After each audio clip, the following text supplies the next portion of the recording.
the EAGE actually gives you access to a full community of exploration geophysicists. It gives you access to support programs for attending meetings and potentially fieldwork. It gives you access to the large repository on EarthDoc with over 75,000 papers, gives you discounts on organized events and courses, and of course access to free webinars and learning resources, just as the one that we are in right now. Bruno, if you go to the next slide. We're very happy today to have Bruno Pagliccia, and I hope I'm pronouncing that roughly correct. And so, good. Bruno is a very senior exploration geophysicist, and actually has throughout his career thought about a lot about using innovative techniques in exploration geophysics, and quite specifically in the last few years about actually taking lessons learned on Earth, taking them to space, and enabling geophysical and specifically seismic data acquisition in space. In 2022, he founded a startup in Luxembourg to develop small space sensors and developing them to a technical readiness level that they can actually be used on space missions, being deployed on small landers on other planets. And today he's going to share his vision for geophysical exploration in the next years, and also a bit about his experiences in transitioning from terrestrial seismology into planetary seismic exploration. And with that, Bruno, stage is yours. Oh, no. Yeah, that one. Yeah. Webinar is part of the World Space Week, so that's a worldwide program to strengthen the connection between space and society through public education. And during the week, we're having thousands of events worldwide. One of them this year is EAGE's contribution to World Space Week. Thank you very much for joining. And now, Bruno, the stage is really yours. Okay, thank you, Simon, for this very nice introduction. The pressure is on me now because I know I have to deliver. So this first slide is just an introduction to tell you what is this webinar and what it is not. And I will strongly focus on the fact that it's a personal initiative and there is no relation with the company I'm working for at the moment. So it will be a 3 stages presentation. The first one will talk about what was done in the past. The second stage will focus on the regulation or the lack of regulation we have for space activities. And the last stage, the most interesting one is, or the most exciting, is the one talking about what's coming on this one. I would like to spend a few seconds on this rocket, which is a Saturn V. This is a rocket of the Apollo's mission. Just look at the weight, more than 3,000 tons. The 810 meters, this is the biggest rocket on Earth until the very last Starship rocket from SpaceX. And the payload was only 47 tons. It means that almost 85% of the rocket is just used to put 47 tons in space. Why it is so expensive to go to space is because we are living on a planet with relatively high gravity and a very thick atmosphere. And this is an issue, and so please keep that in mind. So for the youngest attendees, a few slides about what was done in the late 60s and during the 70s. So I'm talking about the Apollo's mission. So this is a map of the 1, 2, 3, 4, 5, 6 missions, because if you are wondering yourself why Apollo 13 is not on the map, I strongly encourage you to watch the movie with Tom Hanks and you will understand why. So during all these missions, they plan to put seismic sensors on it. Apollo 11 was not very successful. The sensors was down very quickly. And Apollo 17 is highlighted in yellow, in red, sorry, because in addition to the seismometer, they have put a gravimeter as well on site. So what did they put on the ground, or the moon surface, sorry? So on the top left, you see the real seismometer put on the ground by, I think it is Buzz Aldrin on that one, with the first ever recorded seismogram. So it's a very huge instrument. very high quality in terms of instrumentation. But the issue they have at that time is that the electronics was from the 70s, and it was the very beginning. So the analogic to digital converter was not very good, and we have lost a lot of sensitivity of the data because of the electronics. So you see on the bottom right for all the mission Apollo 14, 11, 12, 17, etc. what has been put on the ground. So what is called PSE is for passive seismic experiments. So basically they put the sensors on the moon and they let the sensors recording whatever happened. So it started from Apollo 12 and ended with Apollo 16. And for Apollo 12, we have 7 years of data. Apollo 16, 5 years. The other red boxes are the active seismic experiment, more or less. And this is a crazy time when you think about it, because to be honest, I will never go on board a rocket with in my luggage a mortar and different grenades. So what they do when they were on the surface, they put the mortar on site and they just launch explosive grenades at different distance and record the data on the geophones. Crazy time, but this is it was the 70s. So this is the active source they have used. So this is the active seismic part of the moon experiment.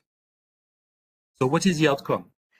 So from the passive seismic part, they have recorded more than 35,000 events during these 7 years of activity. And they have shallow moonquake and deep moonquake and meteoroid impact for the passive seismic. So what is it's quite active. So the origin of these moonquakes is mainly the earth tide effect on the moon surface. You know that the moon has a big effect on our oceans. So you can imagine that the earth has a big effect on the moon crust. And for the very deep one, maybe some cooling of the moon core is a culprit. And we have also some meteoroid impact. It happens every week, and it's a nice seismic source as well. And what is called the artificial impact, this is what I was talking about. This is the mortar with the grenade. And I think they even use one of the third stage of the rocket to crash it internationally on the surface to make a seismic event. So on the left, this is a cross section of the moon. The near side is the side we all see every night.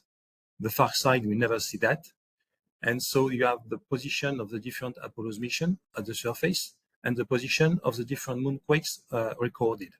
So with this moonquakes, we were able to make a first model, I would say, of the inner structure of the moon.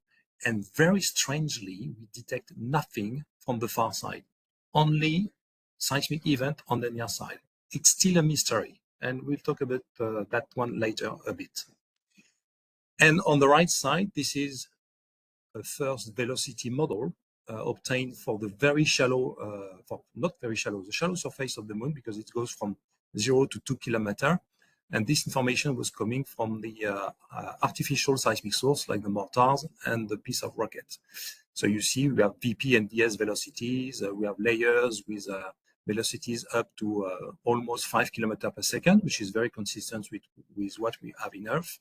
And this is showing that there are structure over there on the moon. So this experience are the most extensive, I would say, seismic experiment we have in space. Why? Because at that time, there was a big push to go to space, and the moon is the nearest and the easiest place to go to space. Now, it's not so easy, but this is the easiest one. Fast forward today, you all know that the Chinese has a very extensive lunar program. They have already sent a bunch of missions called Chang'e.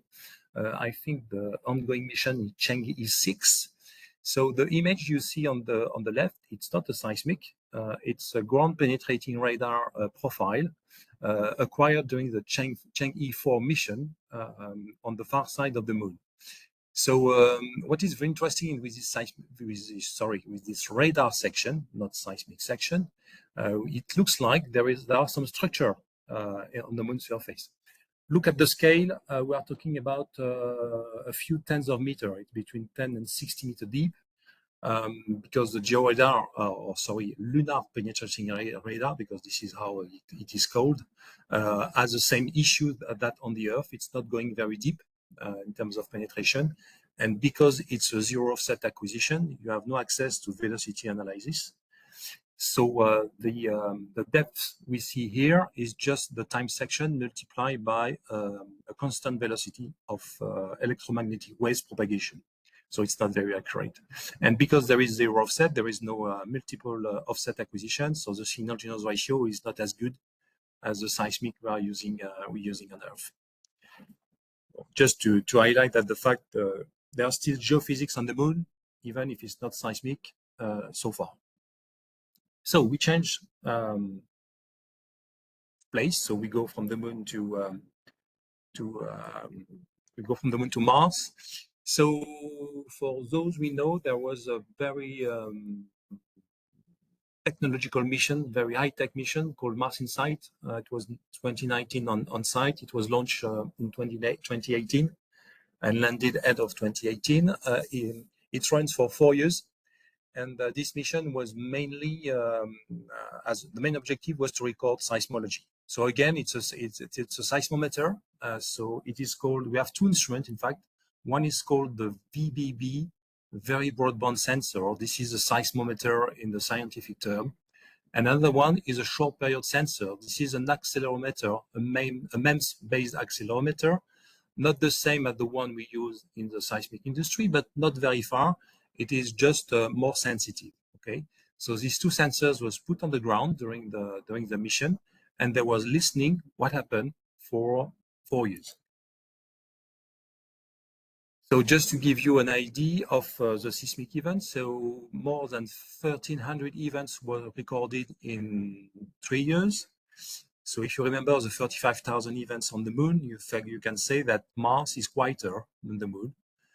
Obviously, it's not affected by the Earth tide because it's too far away. So it could be one of the reasons.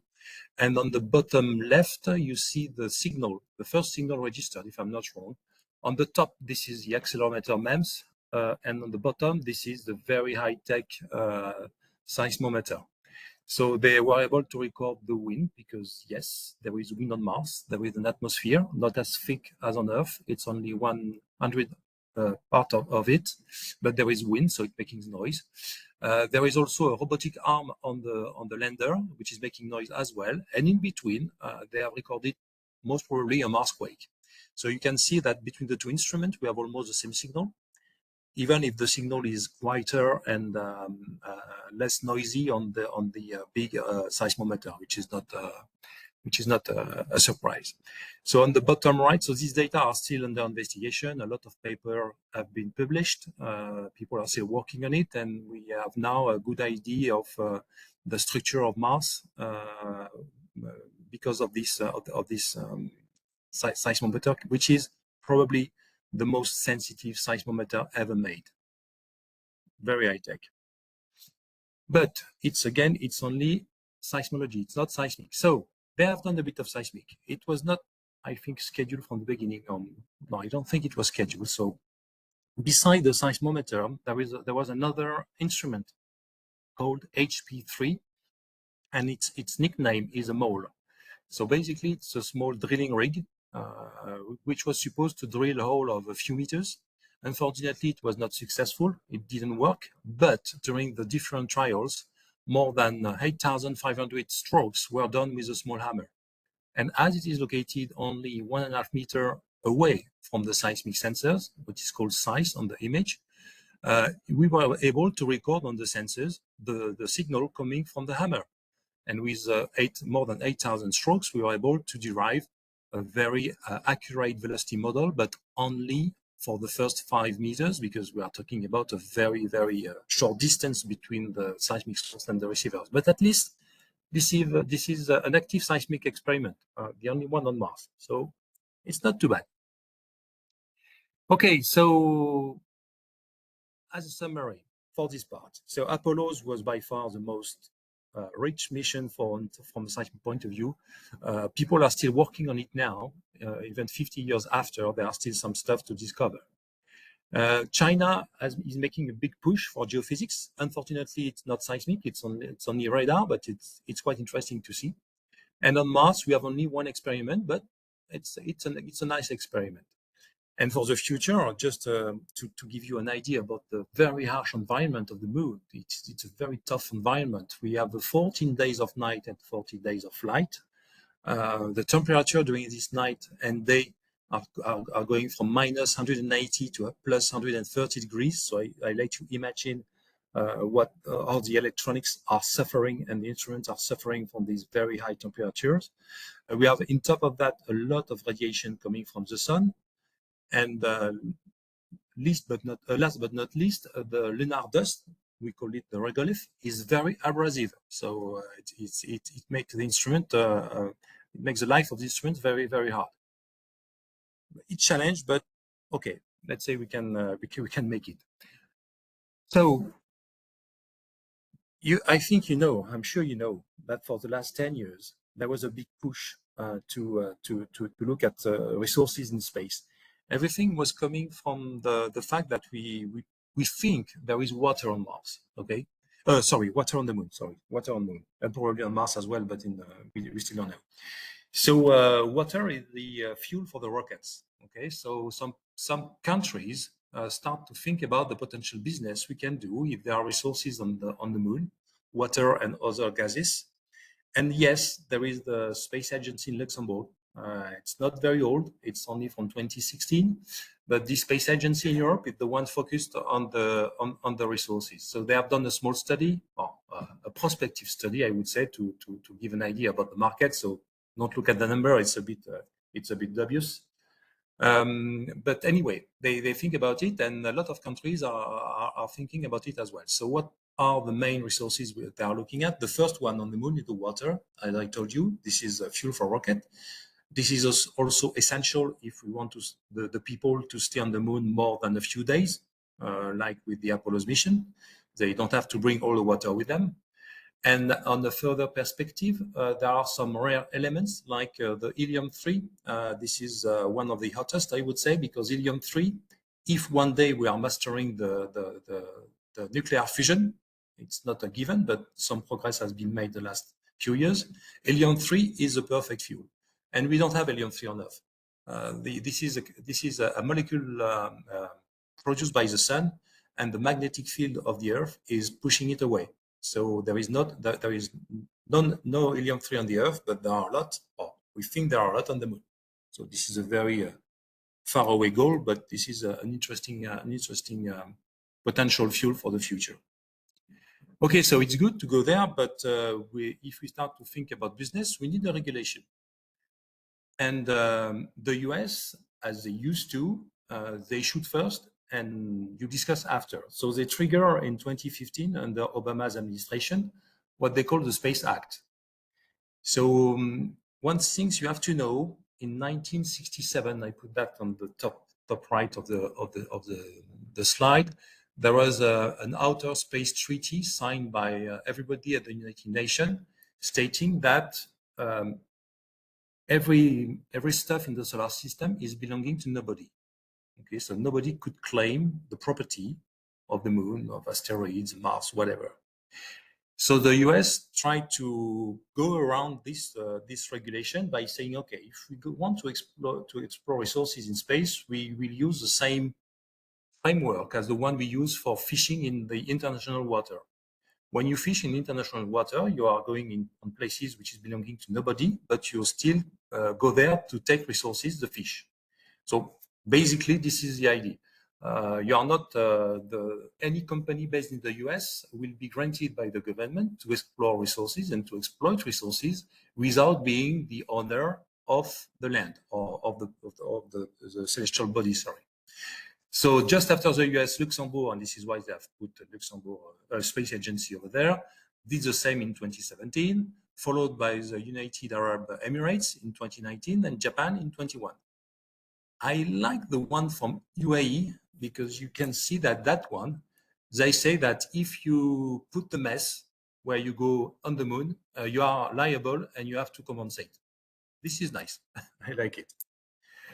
Okay, but it's not because 4 countries decided that we can go to space, that the others will agree.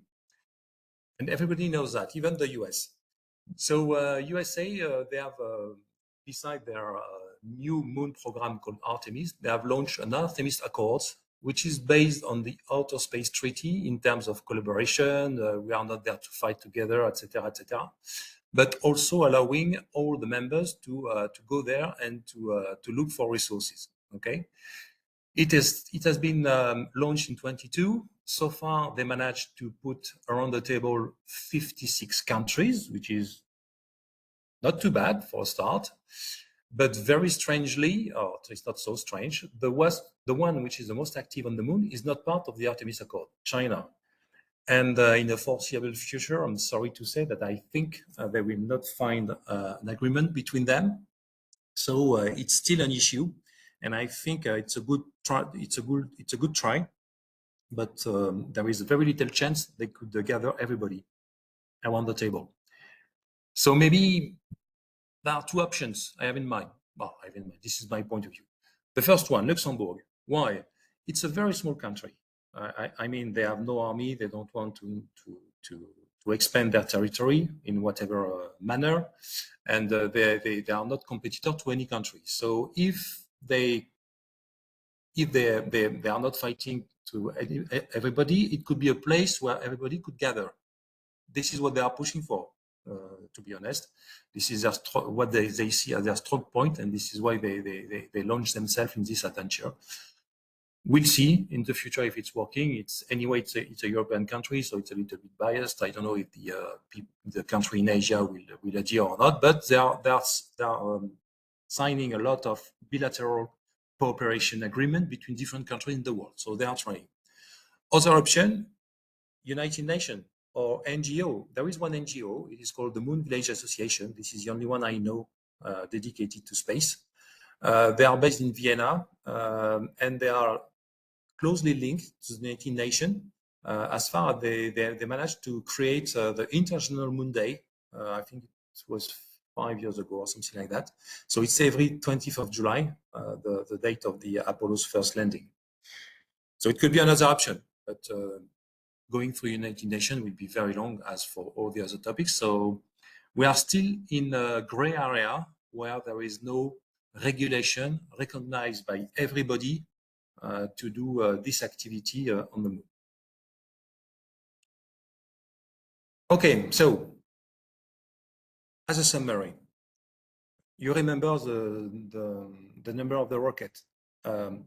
We were obliged to build a giant rocket, Saturn V, and the one from SpaceX, it's even bigger, because to go to the moon, we need that type of rocket with 85% of the fuel used just to escape the thick atmosphere and the high gravity of Earth.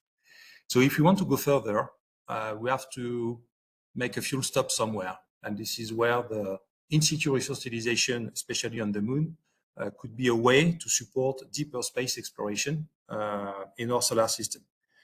Today, it's not feasible or very hardly feasible to send people on Mars just by a rocket starting from the Earth. It will be a huge effort to do that. But if you have a fuel station on the moon, it's very easy. Just to give you some numbers, 2 days to go to Mars, you need 6 months to go there, and you have a launch window every 2 years. Because we cannot go directly, we don't have enough fuel, we need to wait. The two planets are very close together. If you start from the moon, where there is no atmosphere and the gravity is 1/6 of the one of the Earth, it's a matter of weeks, and you can start whenever you want. So this is why the space community is very interested. But we still have this problem of regulation, especially for the resources, not so for the science. And they are still pushing to solve it, but we are not yet done. Artemis Accord is a good start, but not sure it will go to the end. And United Nations is a possible issue, is a possible framework to avoid a new Far West, basically. Okay, let's drop the regulation and go back to space. Stage 3, what next? So very soon, Space Agency will be back to the moon. So I picked only NASA here, but we have also Indian Space Agency who was launched successfully a a probe last year or 2 years ago, and they will do it again. But I focus on these two because I think there will be seismic sensors on it. So the first one on the left, the far side seismic suit. So they want to put a seismometer on the far side of the moon. You remember the far side of the moon? So very strangely, we have not detected any moonquake with the Apollo's mission. So they will put a sensor on the other side. For the history, this will be the same seismometer as the one used on Mars. This is the same space agencies involved, and they will put the same seismometer. On the left, it's a NASA mission called Viper. This is the name of the rover for Volatiles Investigating Polar Exploration Rover. So as it is in the title, it's going to the South Pole of the moon, and it will conduct a lot of experiment like ground sampling. And in the last few years, I read somewhere that there was a seismic sensors, but I just checked again a few days ago, and in the payload, they didn't talk anymore about seismic. So we will see, but anyway, it will be a small seismic sensor. It will not be a seismometer because the rover is not big enough for that. Another mission, which is for me the most crazy mission, and this is this mission, which is why I put in the title Moon, Mars, and Beyond. This one is a mission going to Titan. Titan is the moon, the main moon of Saturn. It's a big moon. It's bigger than Mercury, actually. And this is the only other celestial body with a thick atmosphere. I think it's even thicker than the atmosphere on the Earth. And there is also a functioning liquid cycle on it, meaning that there are liquid flowing on the surface, like on Earth. This is the only two planets or moons where you have that. It's not water, this is methane, but still, it's a very interesting target. So what they want to do, they want to send a drone, an helicopter. I display the sketch on the slide on the left. So it will board a lot of instruments to check at the chemistry, to look at the compound, the organics matter you can find there, make some gamma ray and neutron spectrometer. But there is one payload interesting, which is called DRAGMET, Geophysics and Meteorology. And in fact, they will put the seismic sensors on the landing gear of the helicopter, of the drone, sorry. So the mission will be launched, fingers crossed, in July 2028 with a Falcon Heavy from SpaceX. It will take 6 years to go there. Again, we don't have a lot of fuel when we start from Earth. This is why it is so long, because you have to use the gravity of the other planets to assist you to go there. So it's a very long mission. On arrival, they will brake, make them in orbit around the Titan, and then drop the payload. So the mission of this helicopter will last several years, I think. They have enough energy for that. And every day it will fly a few tens kilometers from one point to another. And each night it will land and start to record information, seismic, interesting for us, but also the information with all the other instruments. So I don't know for you, but for me, I love this mission, Dragonfly. It is called Dragonfly. And I'm very eager to see the first results in the mid-30s if everything goes well. Again, this is seismology, sorry. It's not active seismic, so we are a little bit disappointed. It's all for science and nothing for industrial geophysics. But on the moon, at least, there are some initiatives, and the most noticeable one is the one from NASA called CLPS for Commercial Lunar Payload Services. So what it is, basically NASA knows that to trigger or to accelerate the commercial development of space, they have to offer contracts, they have to put money on the table. So what they do regularly, they launch a sort of call for tender for any private companies able to provide a specific service, like putting a sensor on the moon or putting a payload or a rover to sample the moon surface or whatever. And they have succeeded. So they have done so far 15 contracts. So we are talking about several millions per contract. And more than 60 instruments are supposed to go to the moon.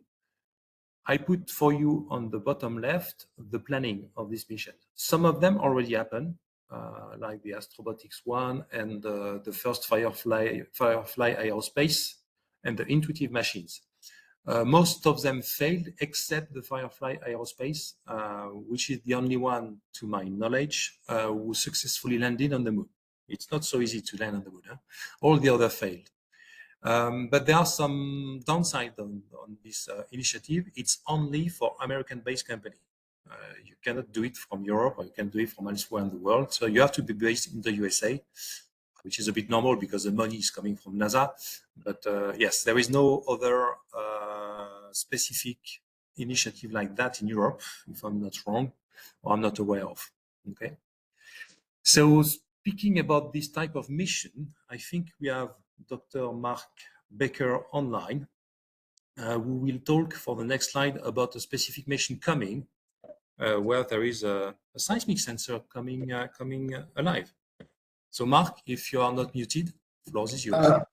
All right. Yeah. Thank you very much, Bruno. It's yeah, such an honor to be able to jump into this workshop and to tell a little bit about the seismic payload that we've developed for Fleet. So yeah, InnoSeis has been developing a MEMS grade, a seismic grade MEMS sensor accelerometer for many years now. And we were very thrilled to be chosen or selected by Fleet Space Technologies to be part of their seismic experiment on the lunar experiment that's been funded by the Australian Space Agency. So as you can imagine, though, they had very stringent requirements, which we'll talk a little bit more in a second. But we were selected to be the sensing element for what they called SPIDER, which is the acronym for Seismic Payload for Interplanetary Discovery, Exploration, and Research. And this first mission is really about demonstrating that you can measure high-grade seismic on the moon, on the lunar surface, and I guess any other surface for that matter, in a small package. So the whole thing had to be less than a kilo and low power. The total power draw had to be less than 1 watt. So yeah, quite stringent requirements there. But yeah, it's now been delivered. It's awaiting integration into the payload, into the lander. And the lander, it will be the Firefly Blue Ghost 2 mission. Bruno already mentioned a little bit about that before. Blue Ghost 1 was the first successful commercial lunar landing. So we were very thrilled to see that went through successfully, and now we're looking forward to the next mission where we will be included on. The mission objectives from the seismic perspective are to understand more about the lunar background noise, potential existence of water ice deposits below the lander, learn more about the shallow lunar crust properties, and also meteorite impacts, amongst other things. The payload itself that we created was based on our own MEMS accelerometers with high sensitivity, so below 10 nanoG per root hertz noise floor, and also good low frequency performance. This will be, for this class of device, it will be the most sensitive MEMS accelerometer on the moon. And it's also 3 components. So we had to develop this little seismometer that had 3 components. It's got 3 MEMS in there, plus an extra one for redundancy. And it had to comply with a lot of very stringent requirements. So obviously it had to be small and lightweight and low power. But on top of that, as Bruno also mentioned, the lunar surface is a very challenging environment. So we had to deal with varying temperatures and radiation. And then on top of that, you also have to survive the vibration and shock of launch, stage separation, and landing. So there's very stringent vibration and shock qualification as well. But that's all behind us. So the system has been delivered.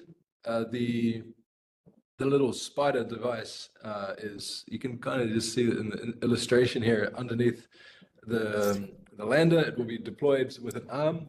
It'll be a mechanical arm that drops it down onto the it lowers it, but then still drops it onto the surface with the idea that its little feet will dig into the regolith a little bit, and then it will record data for a full lunar day. So Okay.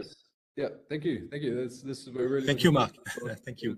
So, so Mark, just a question. This is passive seismic, right? There is no seismic source. Correct. Yeah. There's no. Yeah. Well, except hopefully meteorites. Yes. Hopefully. Yeah. So, what is very interesting in that one, because I was working on that type of project for 2 years in Luxembourg. What is very interesting is we have a very sensitive sensor, which in a very, very small package, meaning that if one day we manage to do a proper seismic 2D or 3D, we have to bring a lot of sensors over there, and we cannot use the big seismometer used during the InSight mission on the far side seismic on the moon as well. These instruments are too big. It's not feasible. We would need maybe 500, 1,000, 200 sensors, 2,000 sensors, sorry. And this is the perfect size we are looking for in terms of energy and packaging. Okay, so very promising. Fingers crossed. Launch in end of next year, right? End of next year is the plan. Yeah. Okay, I will follow that. Yeah. Okay. Thank you. Okay. So after the moon, Mars. So Mars, I found that one because it's very funny. This is quantum. So this is a seismic node we are using in the seismic industry right now. It's very common. And some try to train themselves to understand what would be a seismic acquisition on the Mars environment operated by astronaut. So they put a very uncomfortable suit on their shoulders and they go to Oman, which is an environment, let's say the closest one from the Mars surface. You have an image of the Mars surface on the bottom left. So it's not very different. It's very sandy and rocky. And they train themselves to shoot a bit of seismic with a hammer. I'm not sure this is the best seismic source, but at least it's easy to operate. And to deploy sensors, nodes, autonomous nodes on this ground to see if it's feasible or not. Or it's funny. They tried.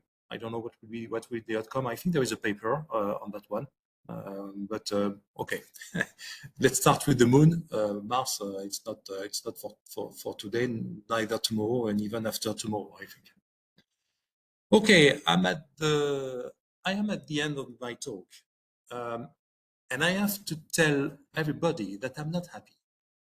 I'm not happy because all these experiments, all these missions, we have a lot of European instruments inside. Whatever is coming from Netherlands, like for the inner size, or from France with the seismometer of Mars InSight, and it's all NASA, Australian Space Agency, all that stuff. It looks like that Europe is again behind everybody. We have great technology, but we are not using it for our own. You know, we are just providing instruments to the others. I don't like it. Another reason why I'm not so happy, during my 2 years when I spoke to different space agencies, mainly in Europe, I realized that they have no idea about what we are doing in the oil and gas industry. They don't know what seismic is, basically. In their mind, it's only seismology. When I speak to the French agency, so I don't know if there is a French space agency guy in the audience, and I apologize in advance. I don't want to be offensive. It's just a fact. I show them a seismic section, a 3D seismic section. They've never seen that before, and they ask me, "But you need thousands of sensors to do that." I say, "Yes, of course we need thousands of sensors. If it does more, it should cost billion and billion." I say, "No, we are doing that for decades. You know, in the space industry, we are doing that for more than 50 years. It's usual practice." And this is the same with the others. They have no idea. So I think there is room for improvement, and I don't want them to reinvent the wheel from scratch, because we have spent many times in our industry to develop all these technologies. And I'm not happy as well because this space people guy, when they are talking about space resources prospection, they are talking to the mining industry only. They are not talking to the oil and gas. And I think it's a mistake, because the mining industry, to work, to do prospection, they need a huge truck and devices, and they need a huge energy to feed them. So it's not the good way to go when you are going to the moon. You are going to a place where there is no electricity, there is no energy. You have to bring everything with you. So I don't think the mining is really the good target. I think oil and gas is better. And because I'm not happy with EAGE, we have decided first to do this webinar to see if there is interest in our community. And I hope you have enjoyed it. And I'm proud to announce that it's almost certain, it's not written in the stone, that for the next session in Aberdeen next year, we will host a dedicated session about this topic, because I think this is time for everybody to be aware that these guys are doing seismic in space. They want to do seismic in space, and we have a lot to bring to them. They have to take benefit of our huge experience in oil and gas. So it will be the first step for probably next year, and if successful, we'll see later. That's it. Thank you for your attention. Thank you very much, Bruno, for this very good overview of the whole state of the communities. Basically, the two, and as you said, the two separate communities: the space mission community on the one side, and on the other side, the exploration oil and gas community, and actually the big gap that we're probably having in between. I'd be very happy to moderate questions from the audience. So this is just a regular Zoom call. I want to say it's a WebEx call actually, but still, just feel free to either unmute and ask your question. Maybe wait for a second that nobody else is talking right now, or if you don't want to unmute, write it into the chat and I will read the question for you. So there was a hand up a second ago. I don't see it anymore right now.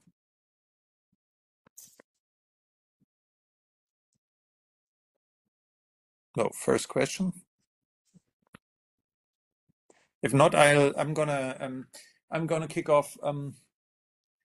So and maybe I very much second what you're saying on that there is a gap between the terrestrial geophysical communities and the lunar and Mars communities, and I think part of that is a certain inertia in the space community, and basically they've been using various instruments like magnetometers, mass spectrometers.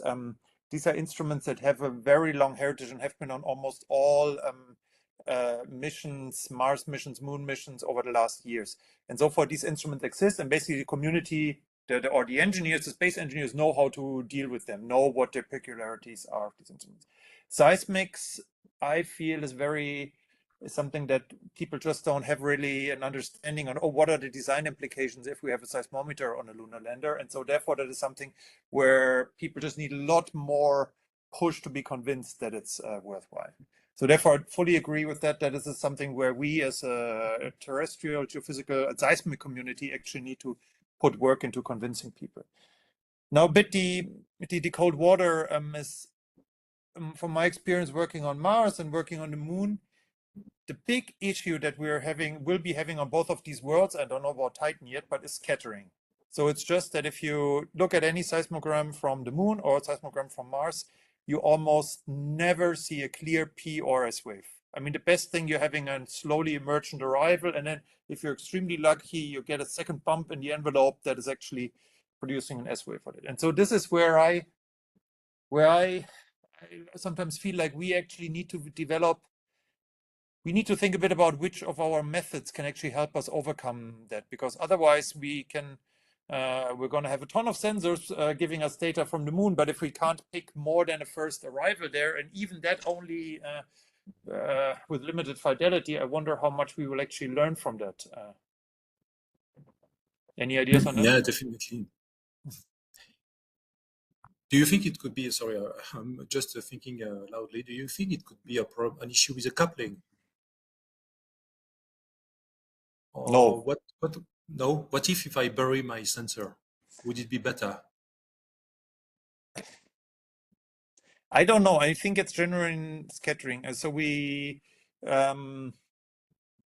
I mean, for InSight, we spend a lot of work on looking at polarization of signals. And I'm not saying we're done there. And there may be techniques in the exploration industry that we just weren't aware of. So I'm inviting everybody to actually have a step at the InSight data and see whether you can do more there. But my impression was that it's actually genuine, basically multi-path arrival of seismic waves, and the moment that any energy arrives, it's already equilibrated wave field with complete P2S conversion having happened.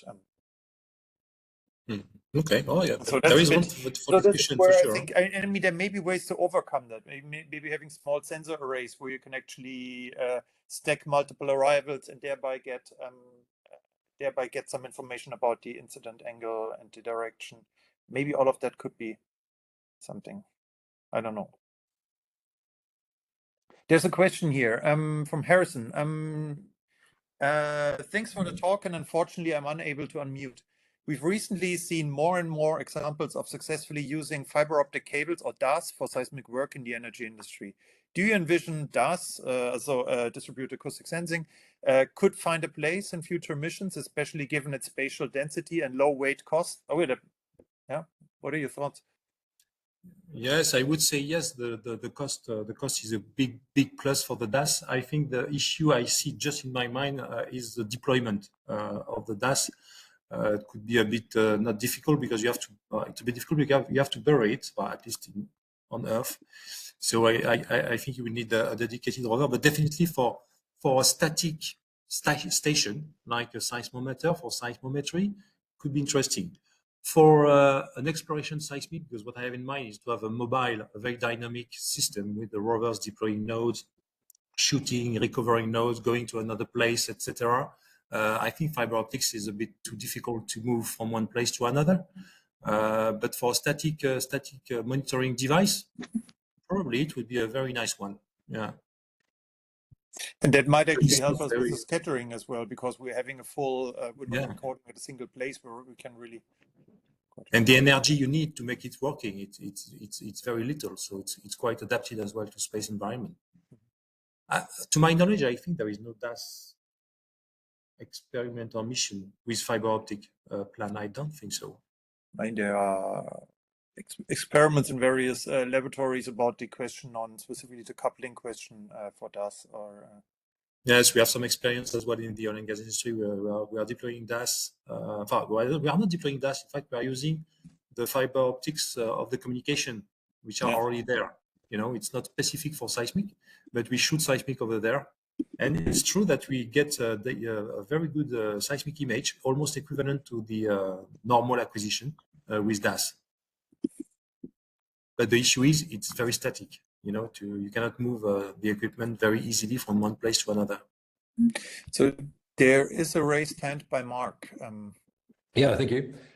Yeah, Bruno, you partially answered my question already, but I was curious if you were the director of NASA or ESA and you were allowed to determine what would be the ideal seismic mission on the lunar surface, what would that look like, and what's the minimum number of receivers you would need?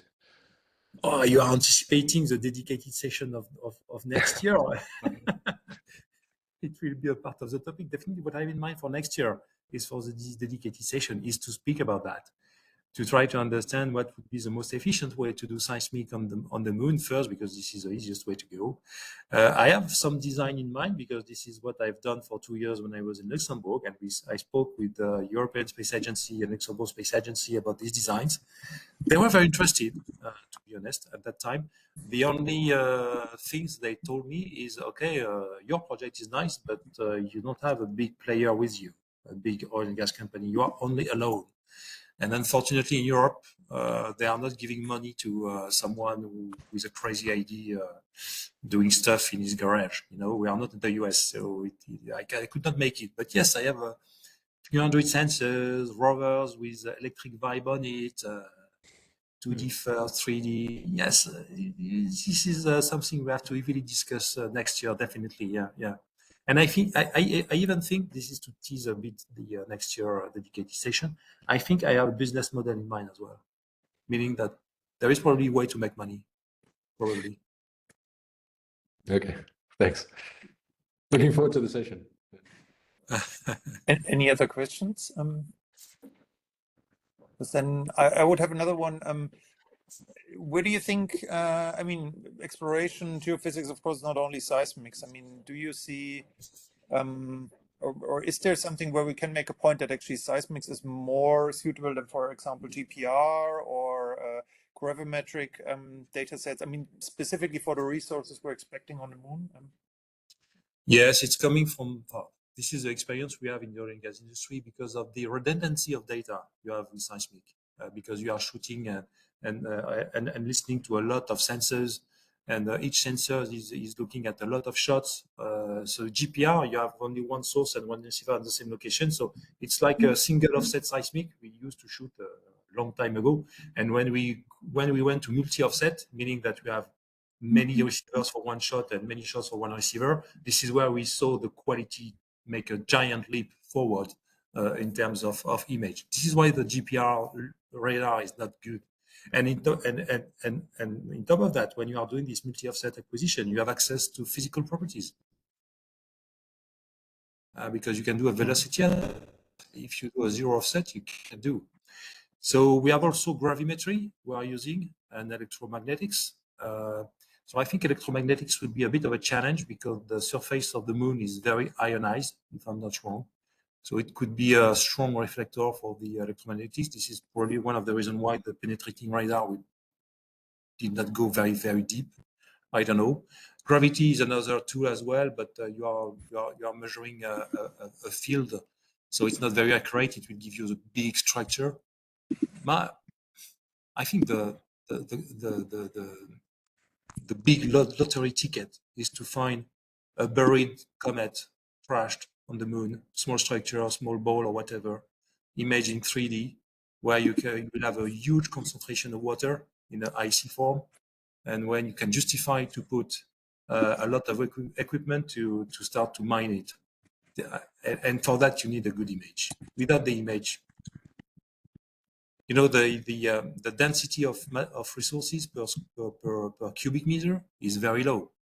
So if you go the classical way, you have to process a huge amount of materials to extract commercial, or I don't know if it will become commercial any day because the price will be gigantic. So we need to find the sweet spot, the area in the underground where the resources are concentrated. And this is where oil and gas are the most things to bring, because this is what we are doing. We are drilling deep, we are targeting areas where we have a lot of resources. It's completely different for the mining industry, you know. This is why I think they are not talking to the right industry.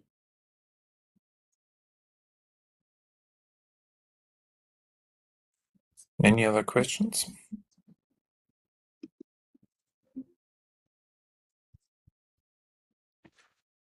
And maybe another point on your latest, I think, for me, my feeling is that what is extremely poorly understood on the moon and on Mars are basically resource forming processes. I mean, of course, on Earth, I mean, the one side, we are only the geophysicists, we're only one part of the story on how to find resources. I mean, the other part are, of course, the geologists who whatever look at the large scale structure and tell us, oh, that's a sedimentary basin, and therefore we expect yada yada yada here.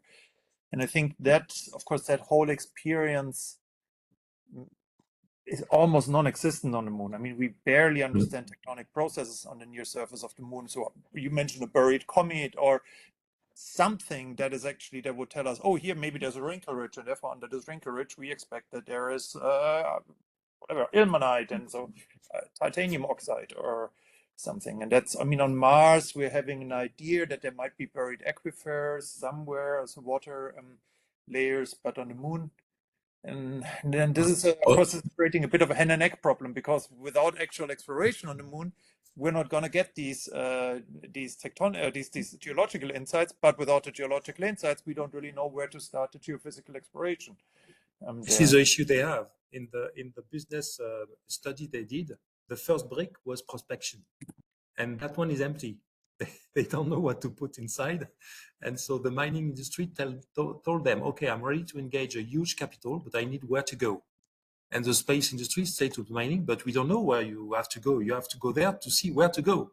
And so there is nothing happened. And this is where I see imaging, 3D imaging of the surface, but also of the underground, the way to get something and to try to reinvent, as you say, the entire geological process, because I think we have no idea of what's going on, to be honest.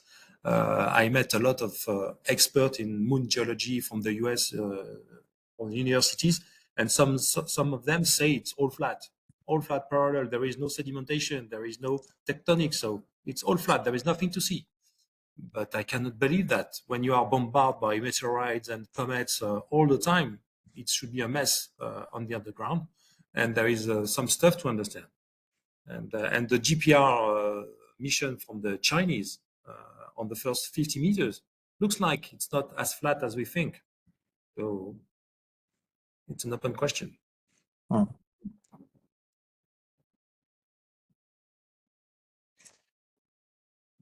So the hour is almost over. Any remaining questions?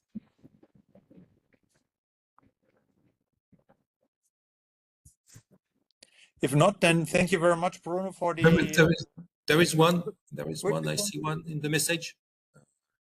From Tulek. Thank you very much for the talk. I was wondering if it can be thinkable to make deep drilled holes on the moon and Mars in the future. None of these seismic acquisition is well tied. Is it not an issue? Of course, it will be an issue if there is no calibration. Yeah, it's an issue. Obviously, it's like on Earth when you are not well timed for the seismic acquisition. The depth prediction is still questionable. Much less than the georadar, of course, because we have relative velocities, but for sure it's questionable. But I think the accuracy of the depth prediction of seismic is much better than the one from the georadar. So, and I see also another question: is there was something like passive interferometry become a useful tool? Yeah, probably. Putting a bunch of small devices like the one of inner size in a specific area, 50 of them in a square, and looking at passive. It's a possibility, even if the noise, the scattering noise you are mentioning, will be a difficulty. But yes, why not? I mean, one passive is an issue, or is our topic, of course. The thing you need to keep in mind is that on the moon we're having barely any seismic noise in a positive sense. I mean, on Earth we're passive seismic interferometry. We're mainly using the ocean-generated microseismic noise, and in different frequency bands also other noise sources. And I mean, these noise sources fundamentally don't exist on the moon. So from everything we know from Apollo, we're not sure whether we have ever actually seen basically the noise floor or the ambient vibration of the moon itself. We probably only saw the self noise of the instrument, but not actually how much the moon in itself is vibrating.